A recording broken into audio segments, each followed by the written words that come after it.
저는 작은 스타트업을 운영하고 있습니다. 수십억의 투자를 유치하거나 뉴스에 나오는 화려한 팀은 아니지만 나름의 철학과 방향성을 갖고 진심을 담아 꾸려가고 있는 팀입니다. 구성원 대부분은 20대, 30대이고 빠르게 의사결정하고 스스로를 밀어붙이며 일하는 문화에 익숙한 사람들이었습니다. 업무 툴도 전형적인 스타트업 셋업이죠.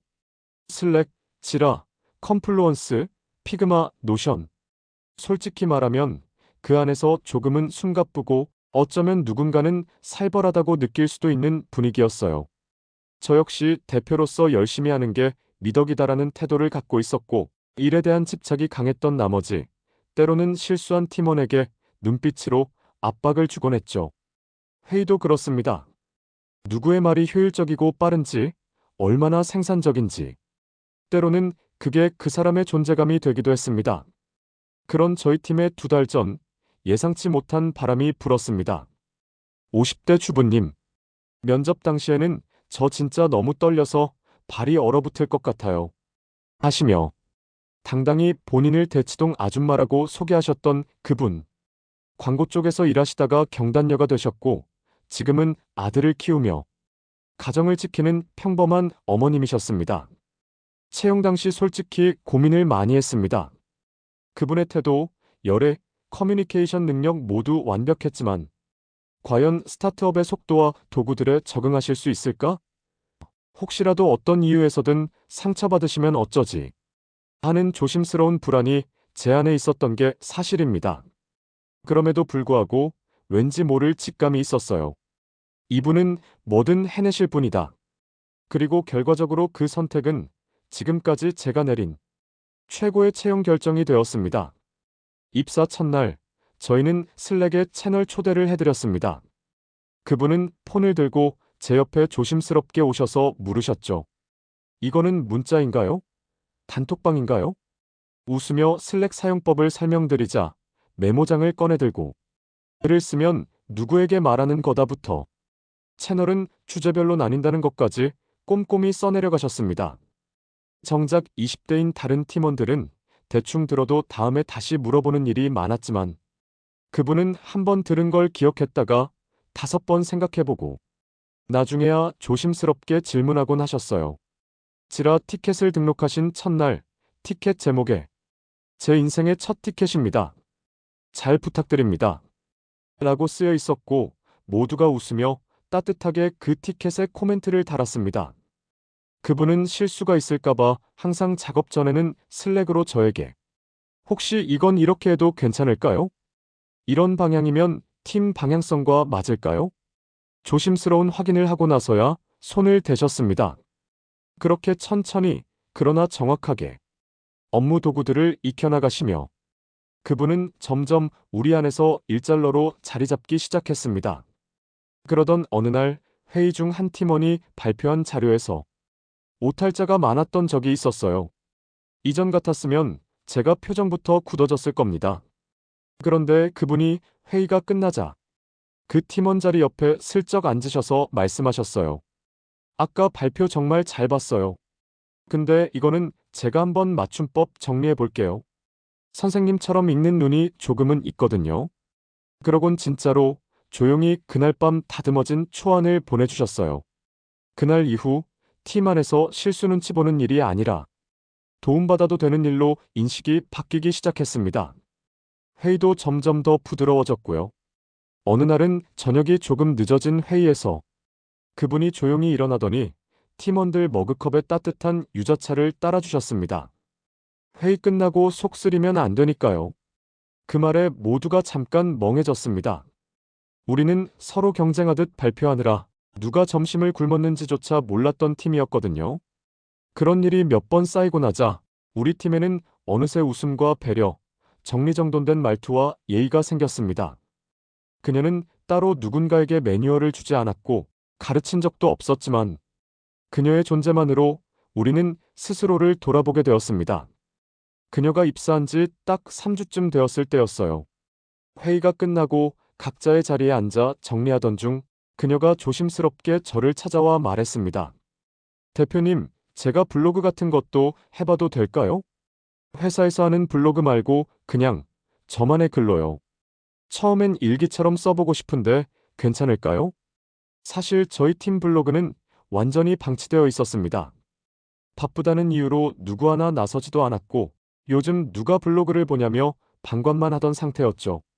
저는 고개를 끄덕이며 편하게 쓰셔도 됩니다. 너무 기대돼요. 라고 말씀드렸고 그녀는 마치 작은 아이처럼 그러면 이번 주에 한 편 써볼게요. 하며 환히 웃었습니다. 그렇게 올라온 첫 번째 글의 제목은 모든 걸 처음 배우는 이 나이였습니다. 글 속에는 그녀가 얼마나 조심스럽게 우리 팀에 들어왔는지, 처음으로 슬랙에서 멘션을 날리기까지 얼마나 손이 떨렸는지, 또 티켓이라는 단어조차 생소했던 자신이 어떻게 하나씩 하나씩 배워가며 하루하루를 살아내고 있는지에 대해 담담하면서도 유려하게 써내려가고 있었습니다. 그녀는 마지막 문장을 이렇게 맺었습니다. 젊은 사람들과 일하며 내가 늙었다는 생각보다 오히려 더 성장할 수 있는 가능성을 느끼게 됩니다. 새로운 도전을 늦었다고 말하는 사람이 많지만 저는 지금이 제 인생에서 가장 설레는 계절입니다. 그 글을 보며 저는 눈물이 핑 돌았습니다. 그토록 빠른 결과만을 추구하며 살았던 저에게 그녀는 존재 자체로 천천히 그러나 깊이라는 걸 알려주고 있었던 겁니다. 이후 블로그에 올라온 그녀의 일기들은 단지 하루 일과나 감상문이 아니라 우리 팀 모두의 마음의 거울이 되어 주었습니다. 예를 들면 어느 날 그녀가 쓴 글 제목은 그 아이의 커피잔이었습니다. 내용은 이랬어요. 회의 중 한 팀원이 습관처럼 커피를 연거푸 마시다가 결국 속이 안 좋아 보여 조용히 나간 적이 있었습니다. 그녀는 그 모습을 기억해 두었다가 다음 날 그 자리 책상 위에 직접 끓인 생강차를 담은 텀블러를 놓고 왔던 거죠. 그 일기를 본 당사자는 물론 그걸 본 다른 팀원들까지 서로를 더 살피게 되었다고 말했습니다. 회의 시간에도 변화가 생겼습니다. 누군가 말을 하다 막히거나 버벅이면 그녀는 아주 부드럽게 끼어들어 이렇게 말하곤 했어요. 제가 잘 몰라서 그러는데 이 부분 다시 한 번만 설명해 주실래요? 그 말 한마디에 말이 꼬였던 팀원은 다시 집중할 수 있었고 서로가 더 열린 태도로 회의에 임하게 됐습니다. 그녀는 어느 날은 슬쩍 이런 말도 하셨어요. 대표님, 혹시 팀원들 생일을 다 알고 계세요? 아, 제가 알듯 말듯 하네요. 하고 웃으니 그녀는 말없이 작은 수첩을 꺼내 들었습니다. 제가 정리해 볼게요. 생일 당일에는 간단한 카드라도 써서 너를 기억하고 있다는 걸 표현하면 좋지 않을까요? 그 말이 있고 난 뒤부터 우리 팀은 서로의 생일을 챙기고 작은 간식을 나누는 문화가 생겼습니다. 정말 가르친 게 아니라 보여주신 거죠. 그녀는 팀에 사람의 온도를 심어주셨습니다. 가장 놀라운 변화는 그녀가 슬쩍 팀 막내의 머리를 쓰다듬고 이 머리 너무 잘 어울려요. 하고 말했을 때였습니다. 늘 눈치 보며 조용히 지내던 그 친구가 다음 회의에서 처음으로 자신의 아이디어를 손을 들고 발표한 날 저는 마음이 먹먹해졌습니다. 그 아이가 회의 끝나고 제게 와서 했던 말 아직도 기억합니다. 대표님, 대치동 아줌마가 저를 사람 만들어줘요. 그 말에 저도 웃으며 답했죠. 응, 나도 사람 만들어지고 있어. 어느 금요일 오후였습니다. 평소처럼 슬랙에 알림이 쏟아지던 중 그녀가 맡은 프로젝트의 일정이 엇갈려 팀 전체 일정이 꼬이는 일이 발생했습니다. 저는 얼떨떨한 마음으로 상황을 파악하느라 정신이 없었고 팀원들 사이에 미묘한 정적이 감돌았습니다. 그녀는 아무 말 없이 노트북을 닫더니 고개를 숙였습니다. 대표님, 제가 일정을 잘못 기입한 것 같습니다. 전적으로 제 실수입니다. 정말 죄송합니다. 그 말 한마디에 모든 팀원들이 놀랐습니다. 실수의 원인이 꼭 그녀 때문만은 아니었거든요.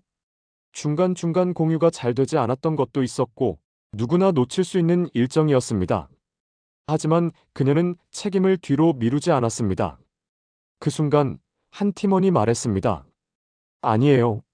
저도 체크 안 했어요. 똑같이 놓쳤어요. 또 다른 동료도 덧붙였죠. 우리도 이 기회에 일정 공유하는 법 다시 정비하죠. 그리고 그날 저녁 그녀가 팀 전체에게 작은 이메일을 보냈습니다. 제목은 괜찮은 실수였습니다. 그 안엔 이런 글이 담겨 있었습니다. 오늘 저로 인해 전체 일정이 잠시 흔들렸지만 모두가 저를 감싸주고 도와주는 걸 보며 이 팀의 진짜 모습을 알게 됐습니다. 제가 실수한 게 다행이다 싶을 만큼 따뜻했습니다. 그 이메일을 읽은 순간 저는 무심코 지나쳤던 팀의 온도가 그녀를 통해 훨씬 따뜻해졌다는 걸 깨달았습니다. 그녀는 어느 날 점심시간에 저에게 물었습니다. 대표님, 여기 팀원들 되게 자유롭게 일하는 것 같은데? 광고 대행사 다닐 땐 이런 분위기 없었거든요. 그땐 마감 앞두고는 다들 눈빛이 사냥꾼 같았어요. 그러면서 본인이 20대 초반 광고 A였을 때 이야기를 해주셨습니다. 그땐 스마트폰도 없고 메신저도 없어서 밤 11시에 회사 팩스로 수정본 보내고 거리에서 디자이너랑 만났어요. 그때 느꼈죠. 아, 일은 사람과 사람이 하는 거구나. 그녀는 그 말을 덧붙이며 조용히 웃었습니다. 그래서요. 요즘엔 더 조심해요. 말 한마디, 이모티콘 하나, 눈빛 하나까지도요. 그녀는 늘 그렇게 말의 끝을 따뜻하게 마무리했습니다. 무심코 넘어갈 수 있는 순간들의 온기를 더하며 팀 안에서의 신뢰를 조금씩 쌓아갔습니다. 회식이 있던 날이었습니다. 그녀는 늘 그렇듯 이 차는 사양하고 일찍 귀가하려 했지만 막내가 팀장님이랑 같이 가는 길인데요 하며 그녀를 붙잡았습니다. 길을 같이 걸으며 둘은 이런 대화를 나눴다고 합니다. 대치동 아줌마라고 하시지만 저는 팀장님이 있어서 좋아요. 왜? 제가 좀 못해도 괜찮다고 생각이 들어서요. 그 이야기를 다음 주에 그녀가 팀 블로그에 써주었습니다. 젊은 동료와 걷는 밤길이라는 제목이었죠. 그 글을 보고 저는 한참을 아무 말 없이 앉아 있었습니다. 그녀가 단순히 팀원이 아니라 문화가 되어가고 있다는 걸 실감했기 때문입니다. 그리고 어느 날 누군가가 물었습니다. 대표님, 그분 채용하시기 전에 고민 많으셨죠? 저는 웃으며 고개를 끄덕였습니다. 네. 스타트업에 적응하실 수 있을까 걱정했죠. 근데 지금은요? 지금은 내가 배웁니다. 말투도, 태도도, 마음도. 그녀는 지금도 점심시간이면 동료들과 함께 커피를 내려 마십니다. 모두가 개인 텀블러를 들고 와서 그녀가 내려주는 커피 한 잔에 오늘을 시작합니다. 저는 요즘 그 커피 향에서 기업 문화의 정체성과 리더십의 본질을 배웁니다. 나이가 많고 적음의 문제가 아니었습니다. 변화에 얼마나 진심인지, 사람에게 얼마나 따뜻한지, 그리고 그 따뜻함을 어떻게 실천하느냐가 모든 걸 결정했습니다. 어느덧 2달이 훌쩍 넘었습니다. 저는 가끔 물어봅니다. 힘들지 않으세요? 그러면 그녀는 꼭 이렇게 말하죠. 이제서야 제가 다시 일하는 게 뭔지 느껴요. 무엇보다 사람이 좋잖아요. 그녀는 점점 더 자연스럽게 팀의 중심이 되어갔습니다.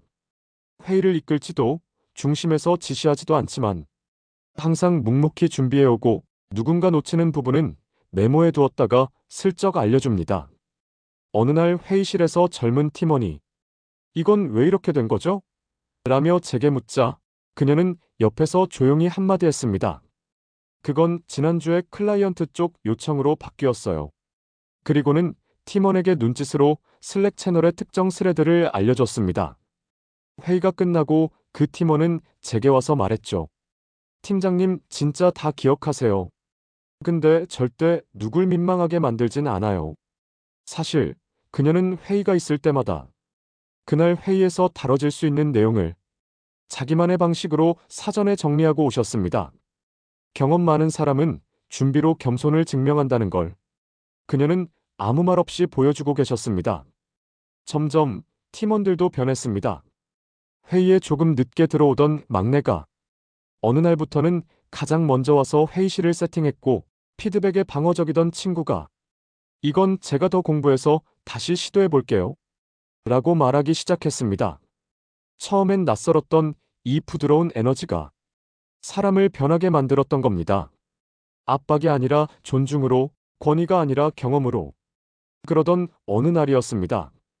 저는 늦은 저녁 사무실에서 혼자 남아있다가 그녀가 작성한 블로그 글의 초안을 우연히 보게 되었습니다. 작은 사무실, 큰 사람들. 나는 나이 50이 넘어서 다시 출근이라는 단어에 설레게 될 줄 몰랐다. 새벽마다 지하철 타며 드는 생각은 늘 같다. 오늘도 내가 뭔가 도움이 되었으면. 어떤 날은 내 자리 위에 누군가의 고민이 놓여 있고, 또 어떤 날은 조용히 마주 앉아 따뜻한 커피 한 잔을 나눈다. 그런 하루들이 쌓여 나는 다시 내 이름으로 살아간다.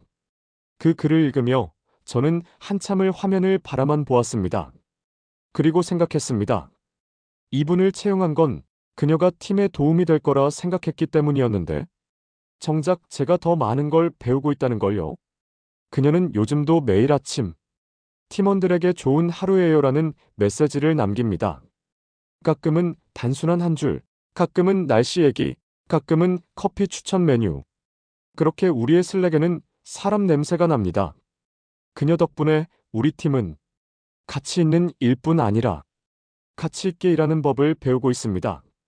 그리고 저는 이제는 더 이상 나이, 경력 단절, 포맷에 맞는 이력서 같은 것들로 사람을 평가하지 않습니다. 한 사람의 진심은 이 작은 사무실 안에서도 충분히 팀을 바꾸고 문화를 바꾸고 리더의 마음마저도 바꿀 수 있다는 걸 그녀가 몸소 보여주었으니까요. 퇴근길 문을 나서며 그녀가 말했습니다. 대표님, 오늘 팀원들이 참 잘했죠? 저는 대답했습니다. 네, 그런데 그건 아마 팀장님이 있어서 그럴 거예요. 그녀는 조용히 웃었습니다. 이제 저는 매일 아침 이렇게 다짐합니다. 사람을 다시 보자. 경험을 귀하게 여기자. 나이와 배움은 반비례하지 않는다. 그리고 무엇보다 진심은 반드시 전해진다.